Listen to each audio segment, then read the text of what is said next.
Hey everybody, this is Island Talk with Niko Holtz. I'm here today with a very special guest. We have John Carroll from Survivor Marquesas. John, how you doing today? I'm good, Niko. How are you? Oh, not bad, not bad. Could have been better. Could have been better today after last night, but I'll move on. Life moves on. Ding dong, which is dead. Rough night for me. We got Ben on here from North Carolina. Ben, how you doing? Ben, your mic's not on. I'll come back to you. Dan, how you doing up there in Canada? Yeah, I'm all right. I'm ready to go. Unlike Ben over there, but I'm excited to talk to John. I thought it was a pretty good episode, so I can't wait to get into it. Yeah, it was really good. It was good. And Ben didn't get asked how you're doing. Your mic's on now. How you doing? Hey, my bad about that. How y'all doing tonight? Doing good.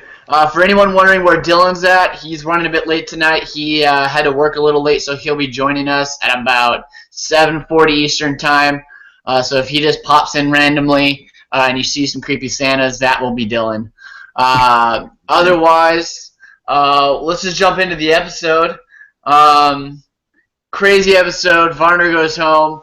For everyone who's been listening for the last few weeks, I think everyone knows that it was a rough night for me last night. I tweeted that too. Varner was my winner pick, my #1 draft pick. I've been pitching Varner since the preseason. And last night was tough. I changed the Island Talk wallpaper to "You Little Bitch."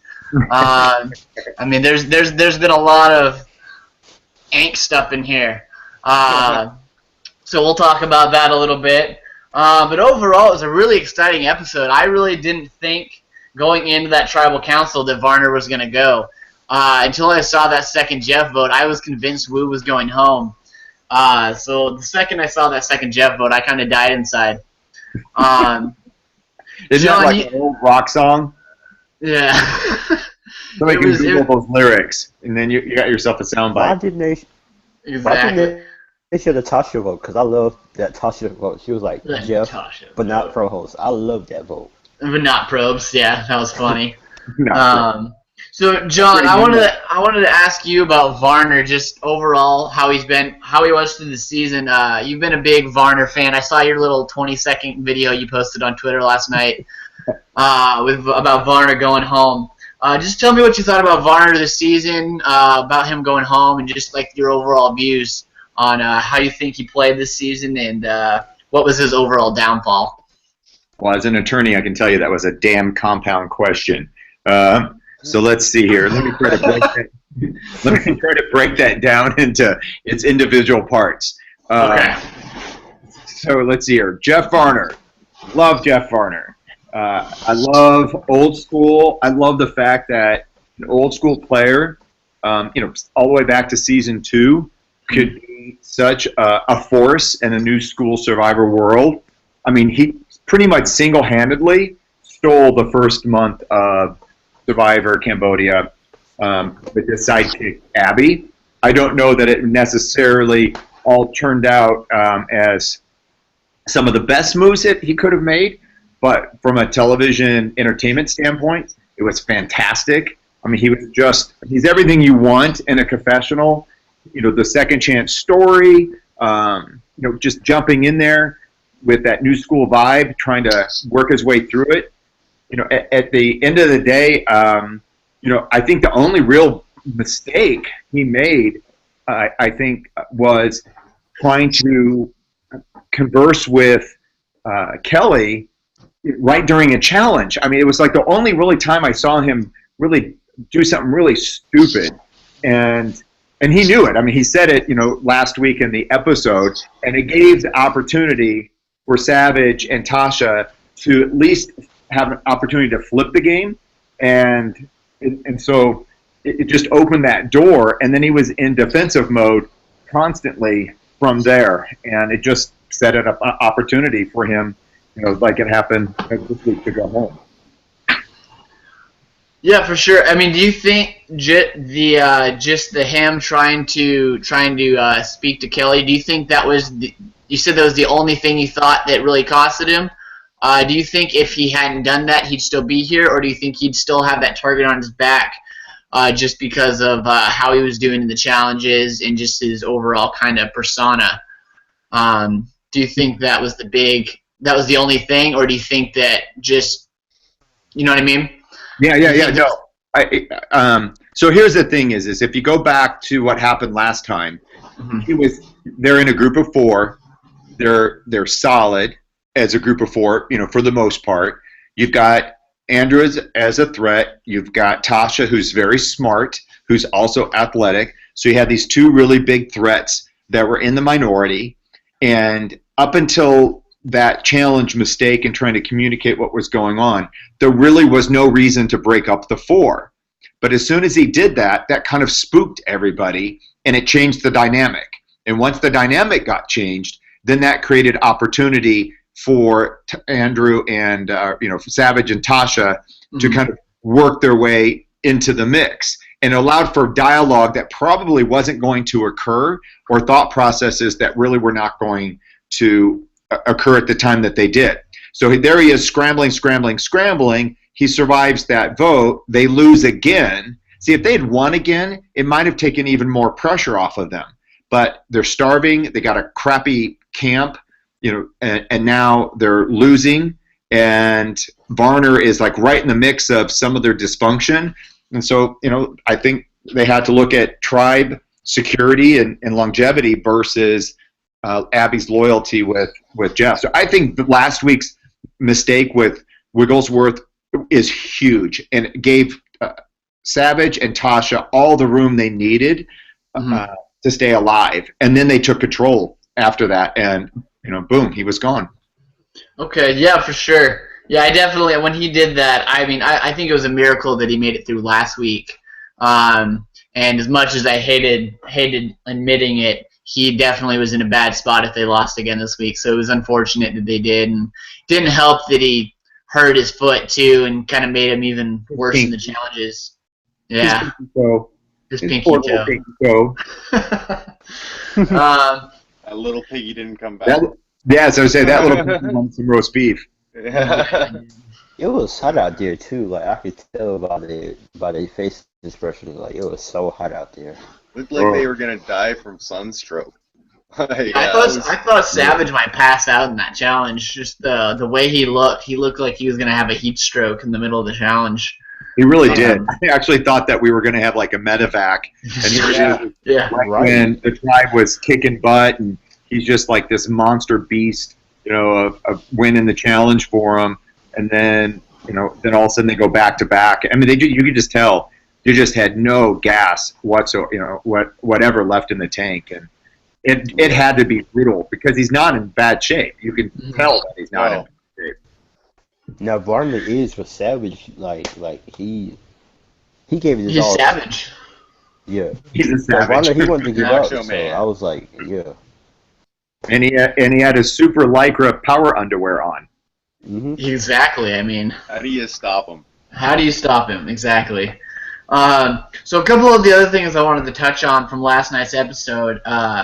One of them was Jeremy. Ben, I know you're going to enjoy this. Jeremy's your guy. He's your winner pick. Yes. Jeremy had another good night. This is the second week in a row we've seen him bonding with someone. Last week we saw him bonding a lot with Spencer, and this week we saw him bonding with Steven. In the first 2 episodes, we saw him bonding with Savage and Joe and Keith. Everything we've really seen with Jeremy, on top of him finding the idol, has been incredibly positive. So I just wanted to get you guys just view on how you think Jeremy's doing this season, because he's getting a really, really good edit this season, and he's looking like maybe one of the top 2 or 3 front runners for the win. Whoever wants to take that, go ahead and take the first shot at that. We haven't really talked on Jeremy too much so far. I think that he's playing like way better than last time. Like last time he played with the women. Like now he knows not to align with the women, but he aligns with the men now. So he's don't trust the women. Yeah. So he's playing smart. He's talking to different people like every 3 days or so. I don't know, but yeah, he's talking to different people, and kind of like getting a vibe around like what's going on there. All right, John. How do you think Jeremy's doing this season? I have Jeremy in my pretty much consistently in my top 5 picks. I think that I've got him as my number 1 male, and I think that the edit that we're seeing definitely shows him going deeper into the game. I think the same thing with Kelly Wentworth. And they're showing a balanced part of his game where they're showing some vulnerability. They're showing his athleticism. They're showing his social game. I mean, there's all kinds of pieces here to kind of show him as a potential top 5 player. And I like Jeremy. I liked Jeremy the first time he played, and I tweet with him quite a bit, and I just think he's just a great player. And I've never met him in person. I hope to one day, but I think he's a great player across the board. And another thing is that I saw a video on CBS like they show like the clips or not, and Jeremy discussed why it was good for him not to win the challenge because they didn't like want to see him as a big threat to get rid of like the merge. So basically he wanted to lose that challenge anyway. So yeah, I think that's good for him. The reward challenge. Yeah. Yeah. You know what about that? Just to kind of add to that, the only weak part of Jeremy's game that I've seen, and we've seen it the first time, and now we've seen it again, is he has these kind of self-fulfilling prophecies of perceptions, and I don't know that they're always accurate. I think that there are things that he kind of grabs onto and then works them up into something that I think for most people are not really issues. The fact is you can look at Jeremy and know he's an athlete. You don't need him to win the challenge to get that he's an athlete. Getting second place with Dietz and Savage doesn't help his overall status as an athlete. They each picked how they perceived to be the strongest athlete in their group to run that challenge.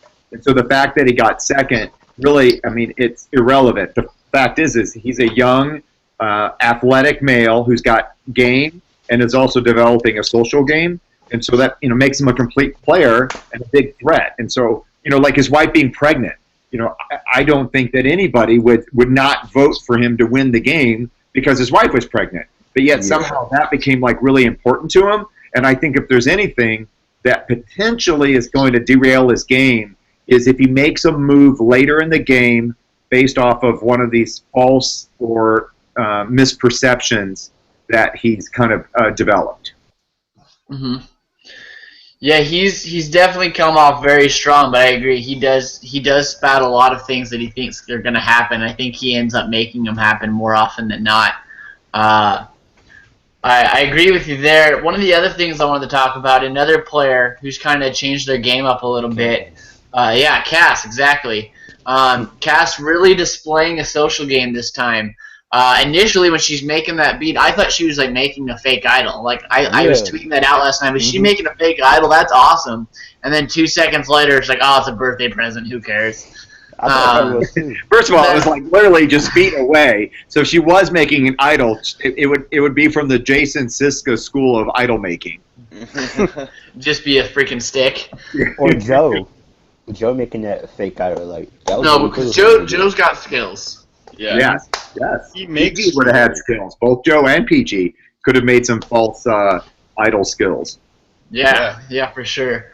But I just wanted to touch on Cass's game a little bit because I think Cass, she's been getting airtime in every episode, not an overwhelmingly amount, but she's been getting her clips every week. And they've all been overly positive. She hasn't been getting a lot of negative at it. She's been getting a lot of people, or a lot of the shots of her really getting along with the tribe, being emotional, talking about how it's so much better this time. And she's someone else who I wasn't really expecting her to do very well this season. I don't think a lot of people were. And she's coming off looking really good really early on, and I've actually kind of got her up there with Jeremy as someone who I think could sneak up into the top 5 of the season overall because she's been playing really well. Once she gets to the merge, she's not going to be a threat unless she goes full Chaos Cass again. But she's not going to be a threat to win challenges, and if she keeps playing the social game that she didn't really play the first time, she's going to be really dangerous. And so I just wanted to get your guys' opinion on Cass this season, and just kind of not the 360, the 180 that she's done this season, compared to what she was doing in Kagayam. Dan, I'll let you take that one first. You haven't said much. Yeah, no, Cass to me has the most unique storyline going, I think. The season's kind of been about change a little bit, and she's probably the poster girl for it. I think she's a very intelligent person, and we kind of forget that about Cass, thinking like she would come into this game same old way, but she's really shown an ability to rethink things about herself and how she was perceived the last time.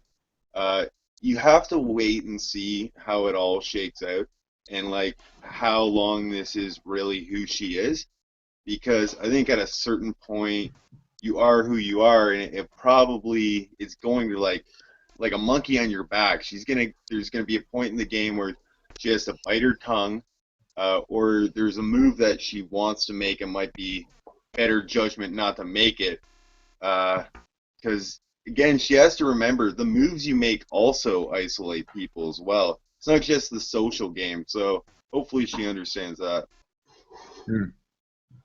John, did you have anything you wanted to say on Cass's game so far? I love Cass as a player. Yeah. I think that too often we get a lot of kind of middle of the road milquetoast sacrificial lambs, and then there's a battle of a handful of power players. But with the second chance season like that, that's going to be greatly reduced. Even the little bit of quiet time that we saw with Monica, suddenly, with Spencer and Monica's conversation, you could see that, Monica's out there playing the game. So you can't take it for granted that anybody that's out there is just going to be a easy sacrifice. But Cass is part of a successful tribe, and so I was a part of a love tribe. I get what that looks like when you're playing, and it's easy to be harmonious when everything's going well and you're winning, and you really don't have to play the game. So she can keep Cass, in the cupboard for now. But once the game comes to the tribe, it'll be very interesting to see what her fallback position is going to be. It's easy to play nice when everything's going great. That's all I'll say about that. Yeah, and because we've really only seen mostly Takeo members go to Tribal Council, plus Savage and Tasha. Otherwise, you really haven't seen half the players go to Tribal and have to play the game. So we still really don't know where a lot of the allegiances lie outside of Takeo and Angkor, because none of it's been tested. So I'm really, really hoping that something gets shaken up next week, whether they do some kind of swap or someone besides Angkor loses, because we really just haven't seen much of the other tribes outside of little bit pieces here and there.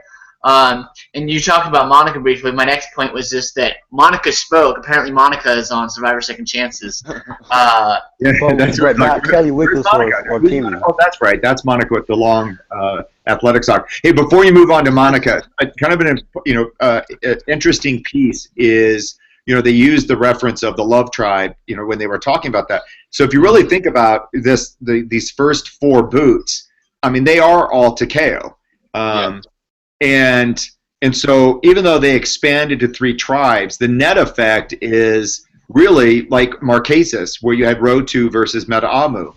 Takeo, even though they changed the name, is still Takeo. And they're still doing what Takeo does, and that is, lose. And so, you've got 4 players that were on the original Takeo tribe that are now gone. So you've got the other 2 that are just one gigantic extended Rotu and Love Tribe. So that little bit of clips that we saw at the end of the episode clearly shows that something is underfoot with what is going on. And so I have a feeling Angkor does not lose again. I think one of the other 2 tribes does, and then suddenly we're going to start to see the game emerge. What I loved is as Varner is making his exit, just in the previews alone, we see Kimmy emerging as And I've got her in I've got her in my top 5, and in some cases, Same here. I've got her like in my top 3.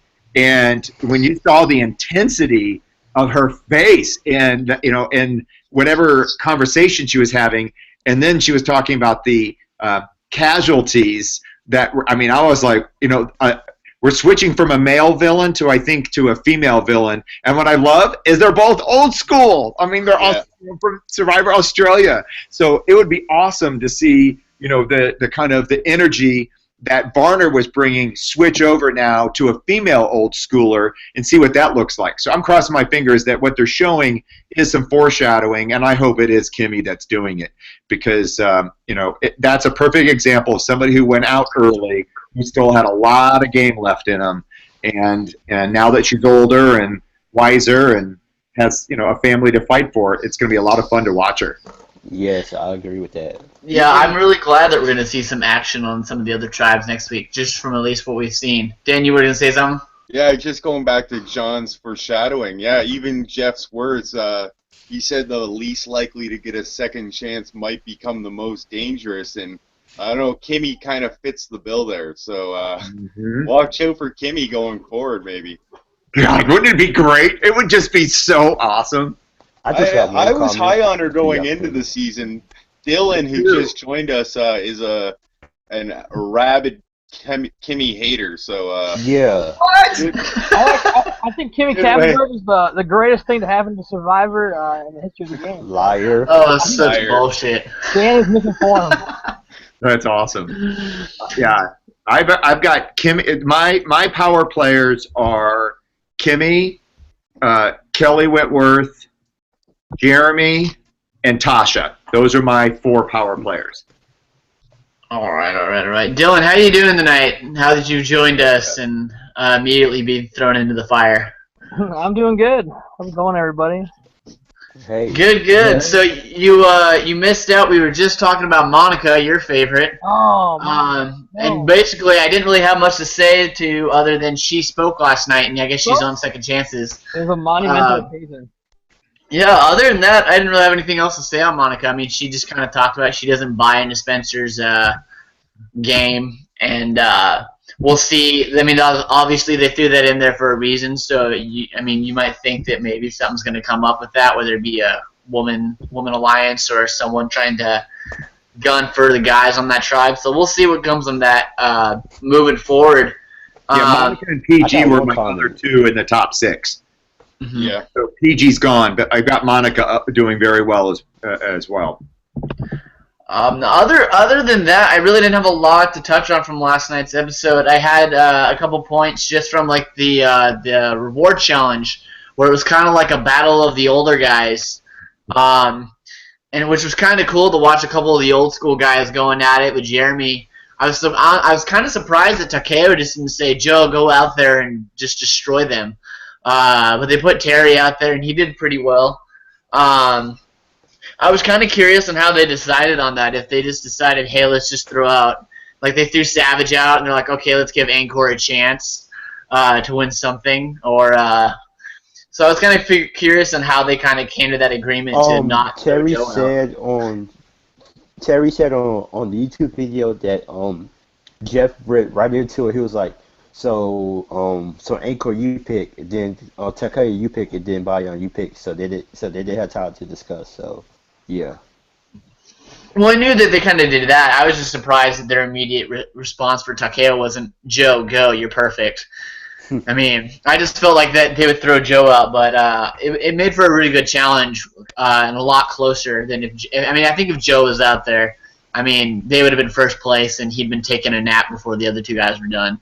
Yeah, I think. You know what's kind of cool about Terry getting 3rd place, though, because he was such a challenge beast on his season that it makes you wonder if part of it was, let's pick him and let's just kind of see. He is older now. Let's see if he still kind of got the same challenge threat. And with him getting 3rd, it makes you wonder. He got second. Jeremy got last. Oh yeah, I've got it flipped around. It was Jeremy that got last, didn't he? Mm-hmm. Yeah. Never mind. Erase. But Terry did start slowing down like at one point, and then the reason he lost was because he couldn't get the thing in, right? And he slowed down. He had the early lead when he wore out. Yeah. Yeah, Savage got lucky because he had that second one where he popped it in the first time, and Terry had trouble getting that second one in there. I wrote it down. I think I tweeted it last night when Jeff was talking about what was it, the Deets long and hard, and I just couldn't help but laugh. Yeah, we went third grade on that too. So that made me chuckle. I was laughing at Jeff on that one. And then really the last thing I had about the episode last night was just an immunity challenge, and we kind of touched on it a little bit earlier.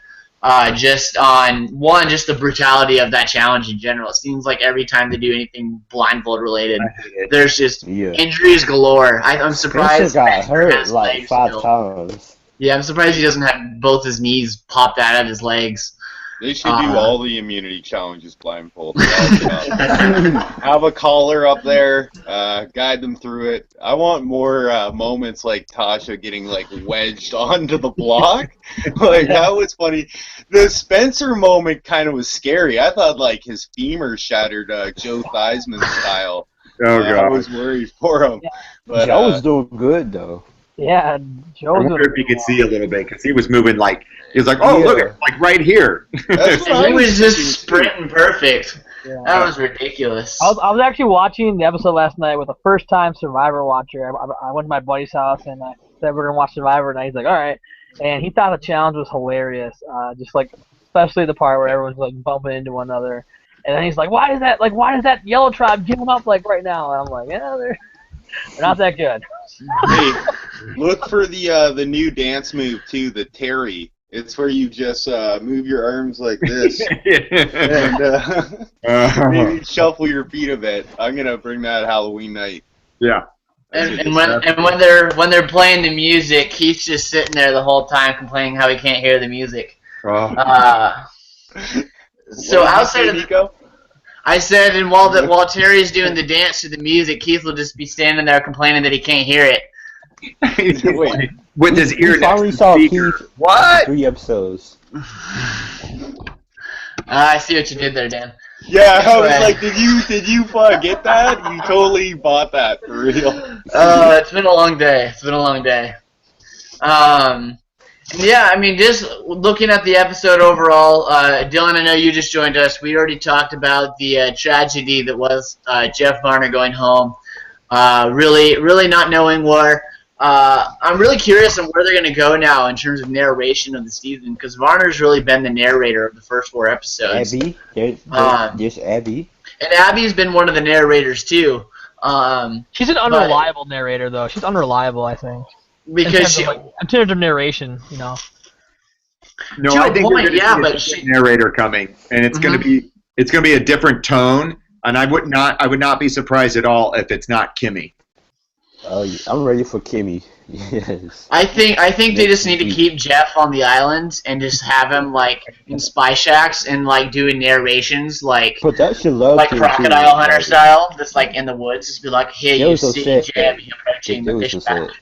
See what else can bite him in the ass. Yeah, see what else can bite him in the ass out there, and I think that's what needs to happen. They just keep Varner out there and just keep letting him narrating, giving confessionals, just keep releasing different predators and things to take little chunks of his butt.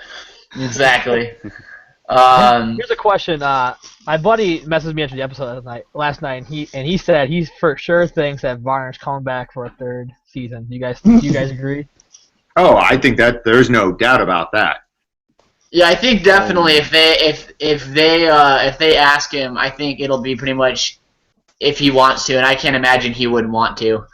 No, I think he had an absolute blast out there. I've talked to him a little bit, I mean, it was exactly I think what he needed in his life, and he got to just be himself, and he had a lot of fun. I think that's the main thing that, or for any survivor, especially if you're going to do a second chance, is just go out and have fun. Just, besides trying to correct your mistakes from before, just go out. You're not guaranteed a 3rd shot. I mean, look how hard it is just to get one. And then to be lucky enough to get a 2nd one, and that's what I loved, about his game and even Abby's game is they're just out there, just balls to the wall and just giving it their all, and it's just cool. And so I think for any player that's going to go back out there is, just play and have a good time. Yeah, and speaking of that, and kind of just segueing into the next thing I wanted to ask you is, John, you've been someone who's been all over Twitter about trying to get on for a second chance. A lot of tweets with you and Nalia as well. Nalia is someone we've been talking to about trying to get on to the show later this season. But you've been all over Survivor or all over Twitter talking about trying to get back on the show. If you knew that you were going to go back out there and kind of go out in kind of the same kind of fashion that Varner went out, would you still want to go out? Or because I saw you say something last night, I think it was you saying that, man, it sucks not that he didn't make the merge or something along those lines. Would you want to go back out there? Would you want to go back out there again if you knew you were going to be one of the first couple out?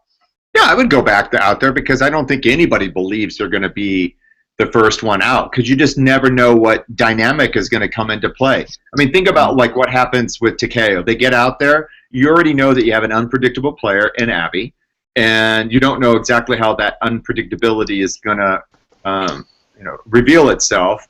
And then it's over a silly little costume jewelry bracelet thing that may or may not have been lost accidentally, could have been planted to kind of create some drama. I mean, it wouldn't be unheard of since she's very close to somebody named Pete who pulled that trick out of his little Survivor bag of tricks. Mm-hmm.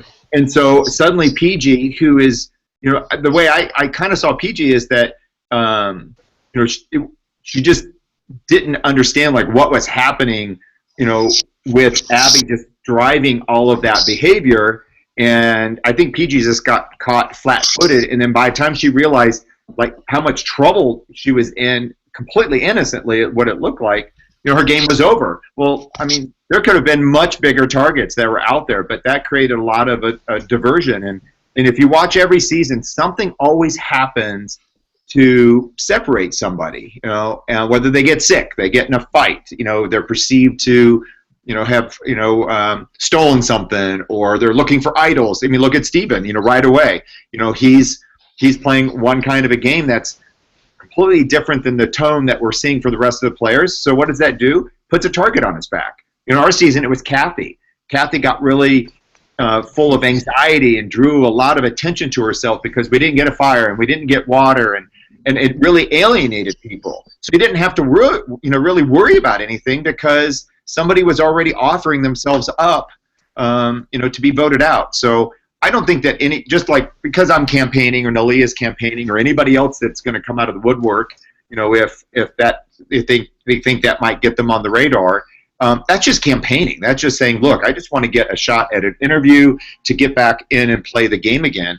It doesn't make me a bigger, or badder, player. It just means I want to play the game, just like anybody else that would be picked to play the game. They're going to be coming in with their set of skills and their abilities, just like I am. Mine are no greater or lesser than anybody else's because I've campaigned on social media. Right. And going back to Abby a little bit, I was thinking about this the other day. The season's called Survivor Second Chances. I think they need to go back and retitle the season Survivor Cambodia, if you F with me, you're dead. Because literally every single person that's been voted out so far has been a direct result of Abby being pissed off at you. I have to agree with that. And literally every single person that's went home has been due to Abby. And she didn't really want to vote Varner out. She wanted to vote Will, at least from what we saw in the edit. And so I think that was just an overall her being pressured into it by Savage and Tasha, mostly Tasha. But, in the end, she still felt enough, distrust in him from what he did with Kelly from last week that it was enough to get her to sway. And every person before that was because of some kind of disagreement or fight that happened with Abby. So I think that would be just a wonderful logo too. Just Survivor Cambodia. If you F with me, you dead. And just Abby just giving that look. You're dead to me. You're dead to me. Yeah. Well, think about how Abby played the last time she played. It was the exact same thing. She had her targets. She would get she would perceive something, and then she would just commit to it. and I think because she always found herself in an alliance situation, she wasn't on the outside in. They were stuck with her. So then, as long as her gaze didn't land upon you, you were just happy that you were out of the drama and the mix. And unfortunately, if you were targeted by her, it just she just turns out to be able to cobble enough people together that they just see it her way. But yeah, absolutely, Jeff and Abby, have 100%, created every ouster that we have so far. Mm-hmm. So I just want to do a little bit of a transition out of Survivor Lit. Before we do that, real quick, John, I want to get your winner pick for the season. At this point, who do you think's going to take it? Kelly Wentworth. Kelly Wentworth. I like it. I like that pick. Yeah, of course you do, Dylan. I want to ask John a question about his season, but you can go ahead. Yeah, go ahead. No, go ahead, Ben, because I'm going to transition out of Survivor real quick out of that. So go ahead. I wish you and Sean Rector were in the battle for the season because both of y'all were like one of the best players that season. So that's all I have to say to you right now. So He just had to confess his love. Yeah. Because Sean Rector is like one of the best original players in you of all time, like back in the day. I hope that, because I've heard different incarnations. Old school, new school. Heroes versus villains, rivals, and so I think in any one of those incarnations, both Sean and I have the ability to, play in those kinds of games. We both were kind of villains. We were rivals, and we're old school. So, I would hate the thought that they would only pick one person for Marquesas. If they do another, because I figure somebody from Marquesas should be showing up in the next incarnation, because you saw Rob Mariano. Rob Sean Caffey, so somebody else has. You got season 1. You got 2 people from season 2 that are out there. So I could see Marquesas getting some love, and I could see 2 players coming out of there, and the fact of that Sean and I were rivals. And he took me out, and so there's just kind of a built-in story there. Is would we play nice together, or would we be enemies from day one because we couldn't trust each other? Well, I want to know. They did ask Hunter Ellis, but he declined for Heroes vs. Villains and All Stars and all that stuff. So I was gonna say if you ask my wife, she thinks Hunter Ellis needs to come back, but that's for completely non-Survivor reasons. Can I ask John a question as well? Yeah, go ahead. John, I know you're a fan of the show. Is there any player that you would really love to see come back or even play with if you were to play again? Oh my gosh, there's so many different people. There's a lot of. I would love to play with anybody really. But for sure, I love Nalia and I's storyline because she is the one that kind of brokered the deal between Sean and V and Kathy and her and Pascal. And so here was this little 21-year-old Mormon girl. She took this power alliance out. By convincing Pappy to go with the other 3, and then she gets all the way to the final 2, and then I don't give her the vote, and so she takes me out. I don't give her my vote. She gets 100,000 instead of the million, and here it is 13, 14 years later, and we're best friends. She's one of my 5 or 6 best friends that I have. We talk at least 3 or 4 times a week. Sometimes even more. So I love the fact that we're such great friends, and we have this history together, and you just don't know what would happen on the island. Would we align together, or would we have to separate? And would we have to play our own games because we found ourselves in a different dynamic on separate tribes? We've talked about a duo season where people come back in pairs, whether they are aligned or rivals. And they play together as a pair, and they get voted out as a pair. And the wrinkle I love is, let's say somebody's playing a great game, and then your partner makes a totally boneheaded move, and your partner costs you the game. I mean, just the dynamic of that. I think it's really enticing to see. It's kind of like Survivor Hunger Games is the way I look at it. Yeah. You grab pairs from previous seasons and they come in, but they play as a pair. They play athletically, they play socially. The logistics would be difficult, but I think the different permutations as far as strategy and the social game and all of that would be really, really interesting. Because once you have that many cooks in the kitchen, chaos has got to come out of that. Yeah, that'd be an interesting concept because, I mean, especially if you've got someone you have one super, super strong player aligned with someone who isn't as strong, and the other tribe's like, hey, we can just vote off our weakest link and immediately remove the strongest link from the other side in one foul swoop. I mean, it would create some interesting twists and concepts. Logistically, I don't know how that would work because, I mean, would you have 40 people out there? Would you have 20 people out there? When they merge, would they all be playing individually from that point? I think they can make it work if they wanted to. Once you hit merge, they would be individual at that point. You would play as a pair, and then you would break apart as soon as you got to the merge. That would be nice. So you could work that with 20 people probably. Mm-hmm. The pre-merge game might be a little condensed. You might have to maybe stretch it out somehow. I don't know how you would do that. Or you could add more people. Yeah, just more people. If you added just another 3 pairs, 6 more people, 4 more people, it wouldn't be that hard because they would be gone by the merge, and then it would be back to your individual game.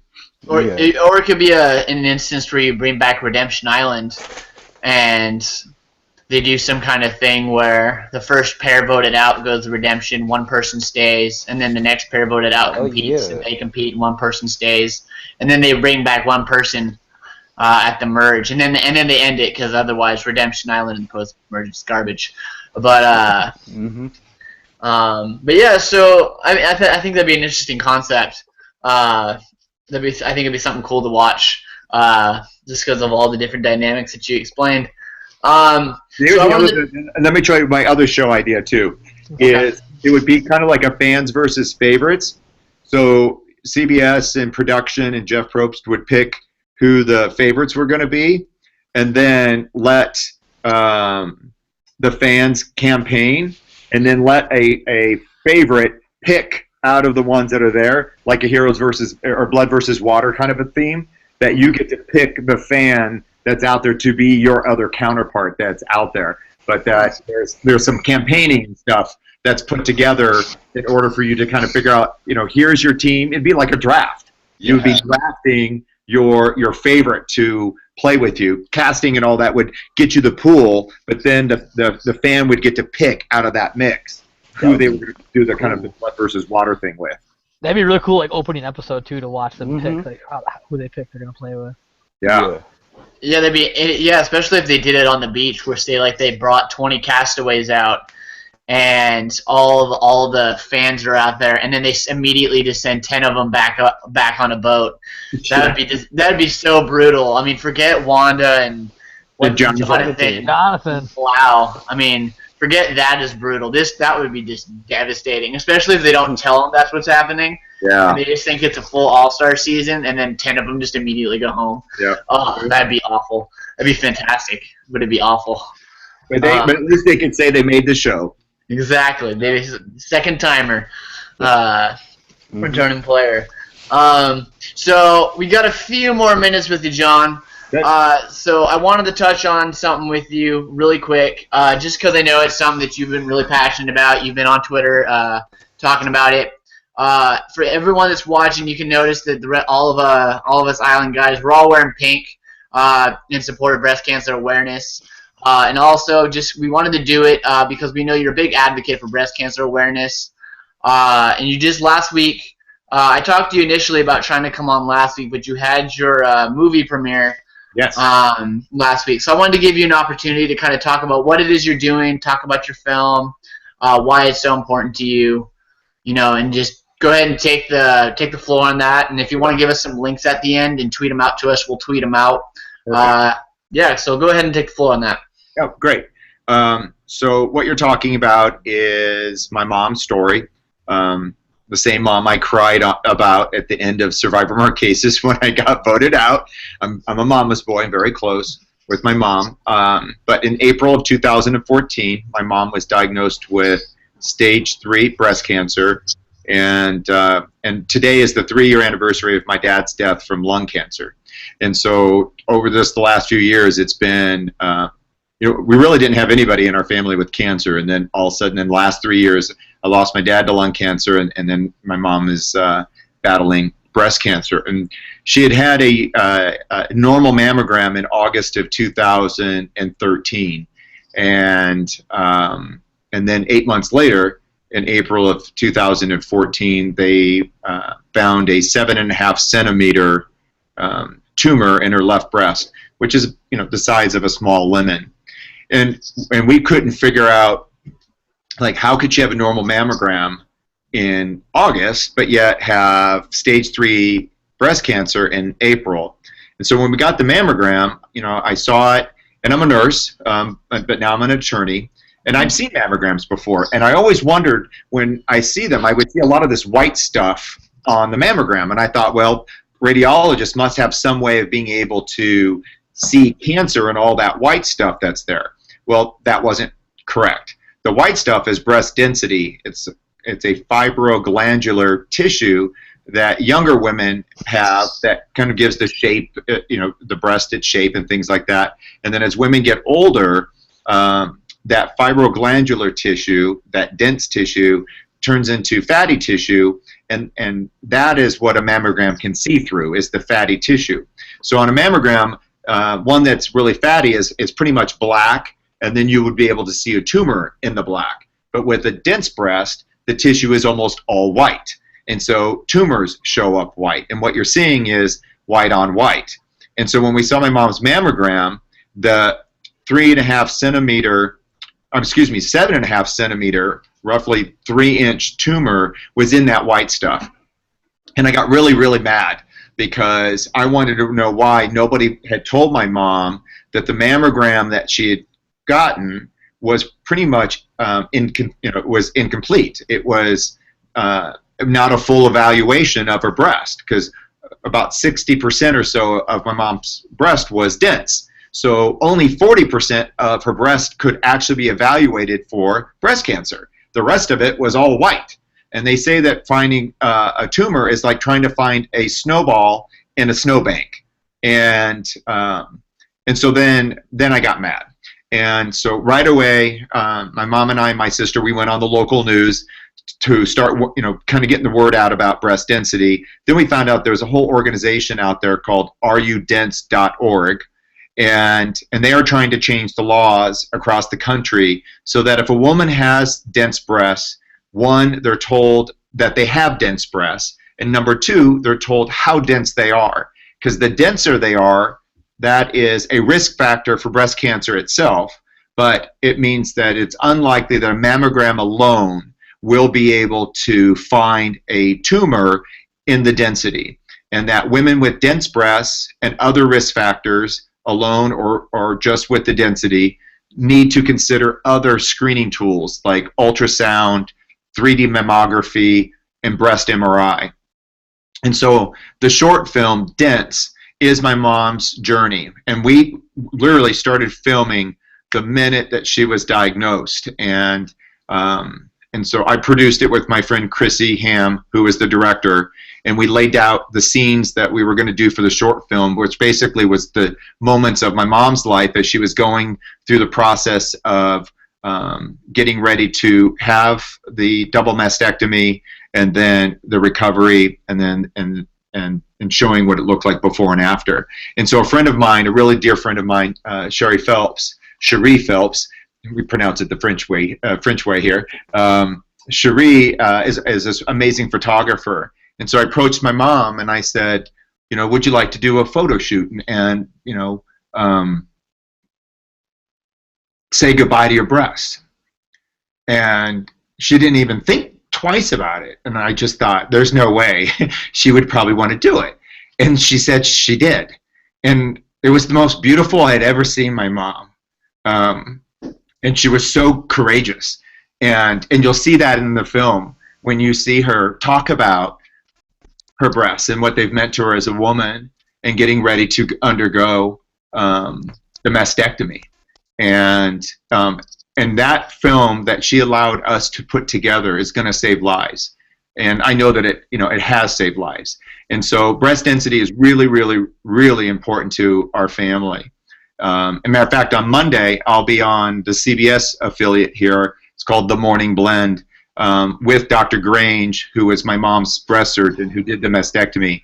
Her and I will be on that local program on Monday talking about breast density and the short film. And I'm just going to keep pounding the pavement and doing everything I can to get the information out about breast density notification. It should be a law in every state. Because here's what happens.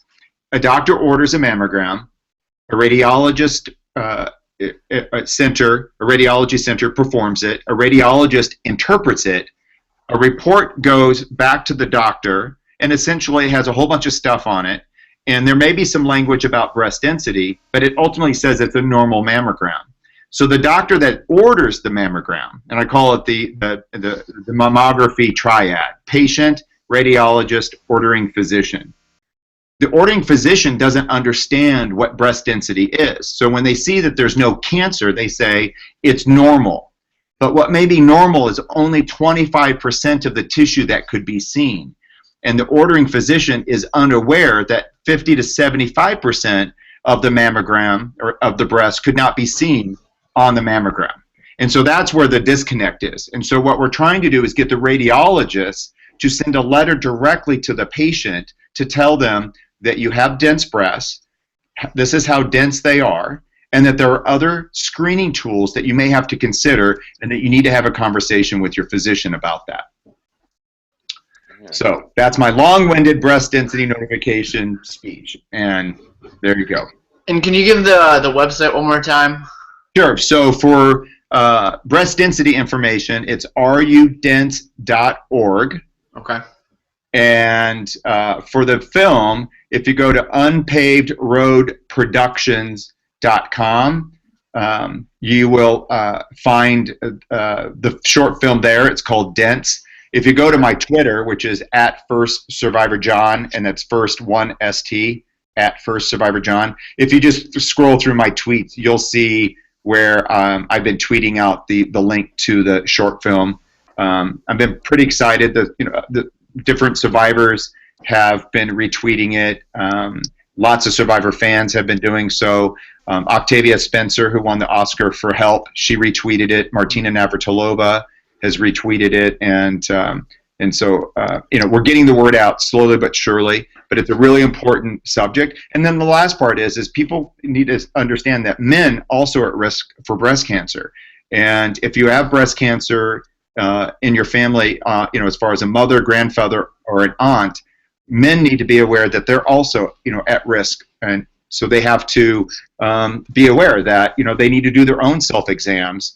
And as they get older, certain medications, certain industry that men work in, create risk factors for men as well. And so if a man feels a mass or a lump in their chest, in or near their nipple area, they need to follow up with their doctor. Breast cancer is not only a woman's disease, because men have breasts as well, except for we just call it a chest and they call theirs boobs. Mm-hmm. And then is there anywhere on the Are You Dense page, is that somewhere where people can go and donate to help support that cause, or is there somewhere for breast cancer awareness just in general where someone can go if they wanted to donate to help with breast cancer awareness? Almost every large city has a breast cancer organization. I know that the Survivors, as kind of a class, really supports Michelle's Place in Temecula, California. Jillian Larson, she started, I think she was in Gabon, if I remember right. Yeah. She started Reality Rally, which is every April in Temecula, and it's an amazing, amazing fundraiser.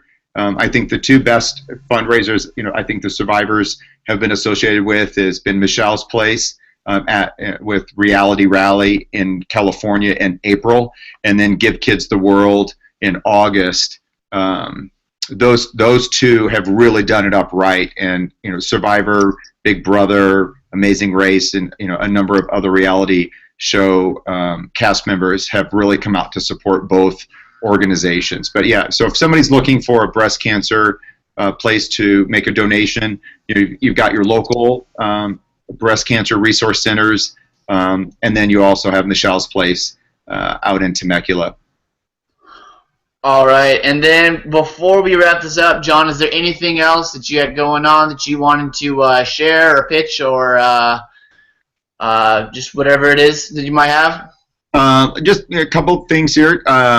So Kobe Archa and Bryce and myself, we do Survivor Shade, which is survivorshade.com. Awesome. Yeah, it's a very campy, fun take on each week's episode. It's kind of caught us by surprise that so many people have embraced it. I think that we've had our fourth episode now, and we've had, I'm going to say, close to, I think, about 11,500 views, which is really exciting that we're just being funny, and I like it simply because it gets to see a different part of my personality that maybe didn't show up on Survivor the first time, and there would be a lot more of that if I made it back. And then the other thing is my partner and I, we have a goat farm, and we raise the endangered San Clemente Island goat. We've got 225 goats, and there's this particular breed, the San Clemente Island goat. There are about 600 left in the world, and we've got 225 of the 600, and we're trying to keep them from going extinct. So one of the reasons I would love to play the game again is to do really, really well, like win. So we can build our goat dairy. That is our ultimate goal, is to build a goat dairy, make artisan cheeses so that we can make these goats viable. Right now they're just eating me out of house and home. There's really only two things legally you can do with a goat, and that is to either eat them or milk them. And so they're not big enough to be a meat goat, so we're trying to turn them into a dairy goat. And their milk is really, really good, and their cheese is fantastic, but they've never been bred or utilized as a dairy goat, and so that's a huge project of ours that we're trying to get off the ground, is start our dairy business. And so that is one of the other reasons I really want to get back on Survivor, is to go out there and kick some butt and give us a kind of a head start on our dairy goat plans. I think that'd be one of the most awesome uses of the winnings ever, to literally save a species. So that'd be yeah, there you go. That'd be awesome. So we have a website. It's willowvalleyfarms.org, and you can see our goats there. And then my partner's Twitter is @tinyhousegoat, and you can see lots of pictures of our goats there if you're into goats.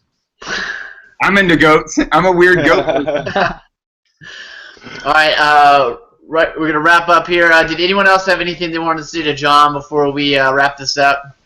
Okay, I have a question for each one of you before we go. Yeah, absolutely. Okay, so did all four of you see Marquesas? Yes. Yes. Okay, so I'll just start in any order. What was the best thing I did, and what was the worst thing I did? And you can't repeat. All right, okay. Dan, I'll let you go first. All right, the worst thing you did, I'd say the Gabe boat off. I don't know. I think the Gabe vote off maybe left a little. I think he gave Boston Rob some room there, and even though he wasn't necessarily your downfall, I think a lot of that stuff before he goes sheds some light on everything. And the best thing you did, though, I'd have to say, let me think here. It's kind of, no, I don't mean to be like that. I'd have to, I want to say the alliance you made, even though it ends up falling, but you were set up really well. And I think, you kind of showed how to kind of get your numbers together and not really be seen as a huge threat by your alliance. I think you were set up really well in that regard, and it was just kind of the people, those extra numbers. And I think it goes back to that Gabe vote. I think you could have had him on your side. I don't think he was thinking about really anything like that flipping on you. But yeah, that's all I think. I think that alliance you had was you showed great skill just building that, and I think they weren't going anywhere on your side. So that's good to have when you have a core four that solid.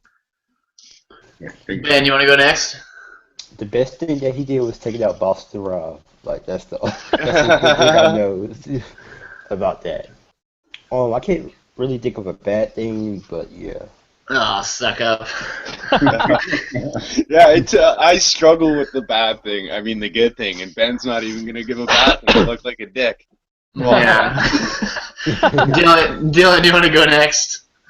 Yeah, definitely what Dan said. I'll say the alliance for the good and the bad. Good, yeah, obviously numbers are so important in this game, and having a group of people you can rely on, trust, and work with that were actually very strong competitors as well. I think was very good for definitely pre-merge. But the downside is when you get in a groove like that, you become cliquey and you risk alienating other people, and that seems like that's kind of what happened at that merge stage where you were so solid that you became outsiders in terms of the numbers. So yeah, that's what I'll say for that. And maybe you were just maybe seen as the figurehead of that four, and that's probably what kind of did you in as well, just being so assertive. But I think that on the whole, I loved your game, John. I thought you were such an interesting character, and especially the way you go out. I'm really surprised we've never seen you play because it's still iconic. Like the fall of the Road to Fort. Yeah. Like I still know what anyone you tell me that I know what they're talking about immediately. And, that's a huge move in Survivor history. It's like the first time we really see a majority get overthrown by people on the bottom. So I would love to personally see you play again, and even the league, just to see players like that who made mistakes before the game has evolved so much. Like how would they play? And you're a great example to see. Jeff Varner was amazing, so I can't imagine what you would do out there. And if I had, go ahead, Dan. No, to finish. No, it was a lame joke. It was a lame because that stopped us before. Yeah, we've been stopped in the tracks by a joke that doesn't make any sense. I mean, yeah. I was gonna say best moment or best move. I have more best moments. I was gonna say I just still I think my biggest John Carroll memory out is. I need somebody to pee on my hand. Yes, I love that. I love that also. Were you bummed out though when you found out all you had to do was stick it in hot water from last season? Remember when Jen said that? Is that true? No, it worked when she peed on it. Yeah, it worked. No, I don't know what they were saying. Maybe it's because it was maybe the heat of it, but I had heard that the ammonia in there helped to counteract the venom because that hurt. I mean, I had those spines were underneath my fingernails, and a couple of them went through my finger, through the bottom and out through the top. I had some that were in the palm of my hand, stuck in there. I mean, it was bad. I'm trying to pull them out, and then they were breaking off. So I had a couple pieces stuck underneath my fingernail. Slivers. That's making me shudder. We're sporting venom splinters. Yeah. But I was actually going to say just the shot of you at the waterfall. Oh, yeah. The big, majestic waterfall shot in the confessional. And then I almost wore tonight, before we decided to do all the pink, I was going to wear my black button-up shirt as a partial in mourning for Jeff Varner going home, but also as a tribute to your final tribal council. Yes. As an homage, exactly. The Empire Strikes Back. Exactly. And so those are probably my two favorite John Carroll moments. And I mean, I think the worst move, and it wasn't necessarily just you, but it was just kind of the road to and the forward. Obviously, just the coconut shop challenge, where it really kind of set the final pieces in motion for the people on the minority to kind of come together and take you guys out. Yeah. Should we put our tinfoil hats on? Do we need to talk about that challenge and the situation where that challenge came up? I don't know. Yeah. Very convenient that challenge comes up when it did. Yeah, it was so on a production side, because here it was, Road 2 was so dominant. I mean, we went 15 days before we ever saw Jeff Probst, and so. And I think, what did we win? 5 immunity challenges in a row to get to 15 days. And, so our tribe was essentially intact. We still had 8 people. And then they did, and then they did the swap. That definitely kind of changed the dynamic and created some angst because of Sean and Rob coming over and just the chaos. But we still, as a tribe, we're still winning there.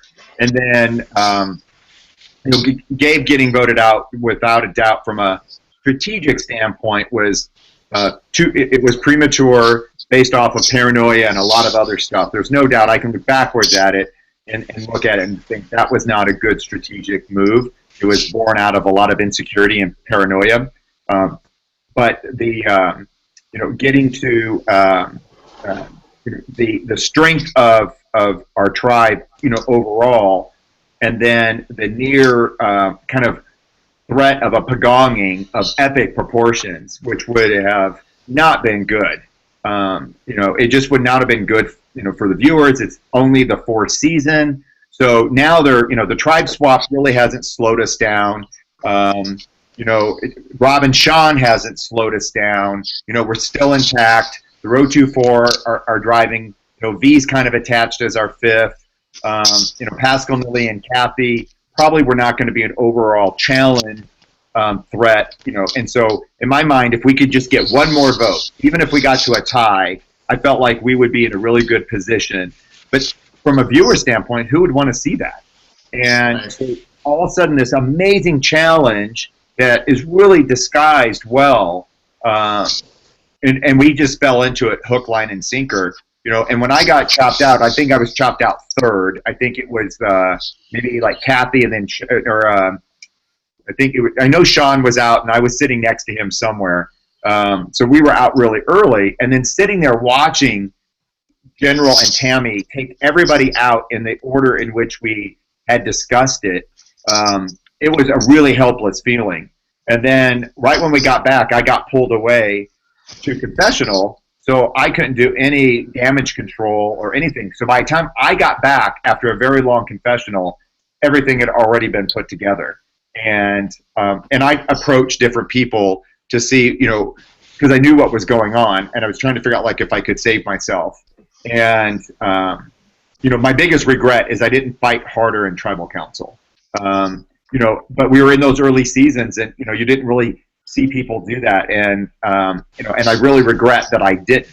My only other regret is that when I did vote for V, I knew it was going to be 4-3, and I was probably a little bit of vindictive, angry juror mode. Is I wanted to write Nalia's name down, and then cross it out, and then write V's. Which I wish I would have done that, because I don't know how they would have played that, because being on a 4-3 vote to show, I don't know how they would have been able to try to, but knowing that for one split second, she would have had the million, and then to see it taken away. I've told her that, and she said she would have killed me and never been my friend. Yeah. That would have been brutal. Yeah. I said if there is ever a good 4-3 vote, I want somebody to write somebody's name down and then cross it out, because that vote will, you could put that up on eBay or wherever they do now for those auctions, and that thing would be, people would pay a lot of money for that, put in the screen. I'd even go for the first letter, then scribbled out, and then the rest of the other person's name. Just give me that. That'd be good. Yeah, there you go. There you go. All right. Well, we're gonna wrap it up here. Really quick, and I'm on the wrong page, so hold on one second. John, do you want to give out your Twitter handle one more time before we close out, for anyone who wants to follow you? 1ST Survivor John. The rocket scientist Survivor John stole Survivor John. He didn't steal it, but I'm like, well, you can't be Survivor John. I'm like the first one. You should be like the third or whatever, because what have there been, like 7 of us? Are you talking about that poser, John Fincher? No. Because it was Harmony's boyfriend. Oh boy, John. All right. Yeah, so it's first Survivor John. All right, and then if you want to follow us on Twitter, I've got it up on the screen here. It's at Island Talk WNH. If you want to get a hold of us, you can send us an email at islandtalkwnh@gmail.com. If you want to follow any of us, you can follow Dan at DanBall44. You can follow Dylan at DWall09. You can follow Ben at what is it, at BlackBen _. 2 underscores. Yeah, 2 underscores. I remembered this time. And if you want to follow me personally, you can follow me at the Wisdom Pickle. Gosh. No, I don't even want to know What a nice name. At least The you didn't wisdom laugh pickle? for 35 minutes like Dan. Yeah, I said that last week, and Dan completely lost it. He laughed For like off. 2 minutes, you couldn't stop laughing. Yeah, That's I was all. gonna say that's the reason the podcast went 3 hours was hour and a half. Niko said his name and Dan wouldn't shut up about it for the rest of the show.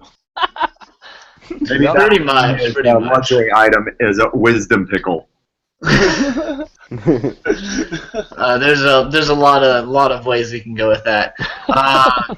None of them good. None of them good. There's nothing good that comes from it. So yeah, join us. Survivor Shade, I talk about Savage's sausage, so In those Lycra shorts. those Lycra shorts. Yeah. I gotta give you a pair of those. Yeah. Oh boy. I'm like, I'm thinking if I ever do get a shot, I'm like, damn, I don't know what I would wear out there because, it's like, you got to think about these things. Yeah. Yeah, definitely. Yeah, you can go with the Fred Flintstone look that Varner had going on. That was more Barney Rubble. Yeah. I Barney liked Rubble, yeah. I liked when he had his sleeves cut off and he was Yeah. just wearing them as like arm warmers at one point, and they were like he could slide them off. It looked like, oh, that was badass. Yeah, we're calling this the shoulder-length sleeve gloves. Oh my He god. said it was to cover up his sunburn. He had ripped him off, and then when he got really sunburned, he was kind of protecting his arm. But it was so funny okay. because as he was talking, he was fidgeting with them the whole time, and I just kept thinking, you look like you're about to go to like some like Disney ball, like stepmom and Cinderella or something. Yeah, that was his outfit for nothing else was absolutely fantastic. Well, nothing beats Kobe's mantis from Palau. Yeah, he definitely had a fantastic. Oh my God, those pants! I don't even know. They just look like panties. I'm just like, you call them mantis. There's nothing manly about those little Frederick of Hollywood thong shorts you had on. Yeah, they weren't made of regular underwear fabric, were they? They were like some special material. It looked like. Well, and then he looked like he had like dropped a deuce in the back, and it was just like, Yeah. I mean, it was bad. I mean, they were just like, they were sagging in all the wrong places, and they weren't bulging enough in the right places. They were just. I was surprised they didn't get him on swimwear yet. Well, and then I rewatched Palau recently, and I had to pause because for a split second I thought the side had like a little gold ring, like they were like fancy panties, like with like jewelry attached to them. Like some sort of gold chain you would like attach to the back of your Like a wallet. little gold circle that connects the front and the back together. Like you could never put them on wrong because the front is the back and the back is the front. That's a good Yeah. podcast, just going through all the Survivor seasons, critiquing everyone's outfit. We should do it sometime. Let's do it. Yeah, we'll have to keep Dylan off of that podcast. When we start talking about Monica and some of the other women, it'll Yeah, get very, he very wouldn't be talking R-rated. about outfits. Well, in the very first, I think it was the very first Survivor Shade, I said that if I got to return, the only provision that I would want in my contract is that they pixelate my crotch like wherever I am at all times, whether it needs it or not.